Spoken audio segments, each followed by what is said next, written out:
పవన్ కళ్యాణ్ గారు కాదు, పవన్ కళ్యాణ్ గారి తరపు నుంచి ఒక లెటర్ రిలీజ్ అయింది.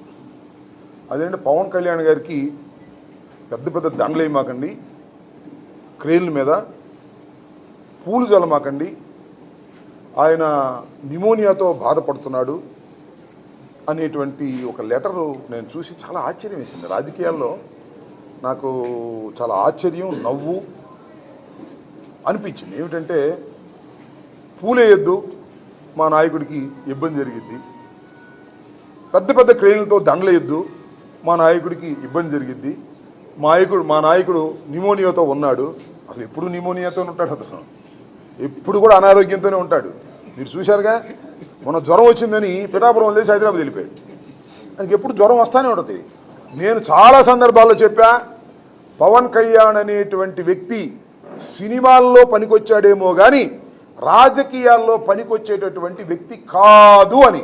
ఒక పట్టుదల ఉండాలి, ఒక విశ్వాసం ఉండాలి. ఆ పట్టుదల విశ్వాసం ఉన్నది ఒక్క జగన్మోహన్ రెడ్డి గారికి ఈ రాష్ట్రంలో తప్ప మరెవరికి లేదని కూడా ఈ సందర్భంగా నేను మనవి చేస్తున్నాను. ఎంత విచిత్రం ఏంటంటే, రాళ్ళు పెట్టి జగన్మోహన్ రెడ్డి గారిని కొడుతుంటే ఆయన పువ్వులాగా భావిస్తున్నాడు, నవ్వుతూ వెళ్తున్నాడు. గాయమైతే కట్టుకొని ఒక్కరోజు రెస్ట్ తీసుకొని మళ్ళా తన ప్రయాణాన్ని కొనసాగించినటువంటి రాజకీయ వీరుడు జగన్మోహన్ రెడ్డి గారు. మనకు అసలు రాళ్ళు సంగతి దేవుడు, పూలేస్తే రాళ్ళు లాగా తగులుతాయి అంట ఆయనకి. చిత్రమైన విషయం, పూలేది వద్దు, అవి రాళ్ళు అవుతాయి అనేటువంటి పరిస్థితుల్లోకి వచ్చారు.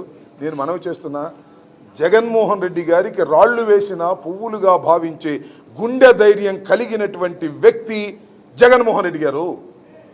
పువ్వులు వేసిన రాళ్లుగా భావించే వ్యక్తి పవన్ కళ్యాణ్ గారు. వీళ్ళిద్దరిలో ఎవరు రాజకీయాలకు పనికొస్తారో ఒక్కసారి ఆలోచించుకోండి. రాజకీయాలకు పనికిరాని వ్యక్తులు ఇవాళ చంద్రబాబు నాయుడిని ముఖ్యమంత్రి చేయాలనేటువంటి దుర్బుద్ధితో మరి రాజకీయాల్లోకి వచ్చి పార్టీని తాకట్టు పెట్టి, కులాన్ని తాకట్టు పెట్టి మోసం చేస్తున్నటువంటి పవన్ కళ్యాణ్ గారి మాటలు నమ్మవద్దని మాత్రం ఈ సందర్భంగా నేను చెప్పదలుచుకున్నాను. నేను చాలాసార్లు చెప్పా, రాష్ట్రం అంతా తిరుగుతూ చెప్పా, పవన్ కళ్యాణ్ నమ్ముకొని రాజకీయాలు చేస్తే కుక్కతోక పట్టుకొని గోదావరి ఇదినట్టేనయ్యా అని నేను చాలాసార్లు చెప్పా. ఇప్పుడు గోదావరి జిల్లా వాళ్ళు ఫోన్ చేసి చెబుతున్నారు, నువ్వు చెప్పింది నిజమేనన్నా అని. మా వాళ్ళే, మేము నమ్మలేదు, మేము నమ్మాము, మేము పవన్ కళ్యాణ్ నమ్మాము, ముఖ్యమంత్రి అవుతాడు అనుకున్నాము. 24 తీసుకున్నప్పుడే మేము చాలా బాధపడ్డాము. ఆ 24 సంగతి దేవుడు మళ్ళీ 21 చేశాడు, ఆ 21కి బాధపడ్డాము. ఆ రోజు 21 జనసేన వాళ్ళకి ఇచ్చారంటే అవి కూడా కాదు, తెలుగుదేశం వాళ్ళు చేర్చుకుని వాళ్ళకి టికెట్లు ఇచ్చాడు. ఏమిటి కర్మ, ఏమిటి పార్టీ కర్మ అనేటువంటి మాట ఇవాళ పవన్ కళ్యాణ్ గారిని ప్రేమించినటువంటి కాపు సోదరులే అనుకుంటున్నటువంటి ఒక పరిస్థితి వాళ్ళు ఏర్పడిందంటే ఎంత దగాపడ్డారో కాపు సోదరులు ఒకసారి ఆలోచించుకోమని మనవి చేస్తున్నా.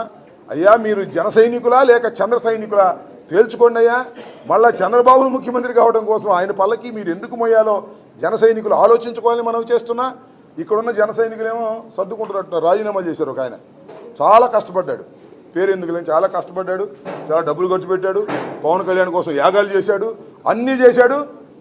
చివరికి రాజీనామా చేసి మీకు నమస్కారం బాబు అని చెప్పి బయటికి వెళ్ళిపో. ఒక్కడే కాదు, ఈ నియోజకవర్గంలోనే కాదు, రాష్ట్రంలో పలు నియోజకవర్గాల్లో పవన్ కళ్యాణ్ గారిని నమ్ముకొని డబ్బులు ఖర్చు పెట్టిన వాళ్ళు, శ్రమ చేసిన వాళ్ళు పార్టీకి రాజీనామా చేసి వెళ్ళిపోయేటటువంటి దుస్థితి ఇవాళ పవన్ కళ్యాణ్ గారు కల్పించారు.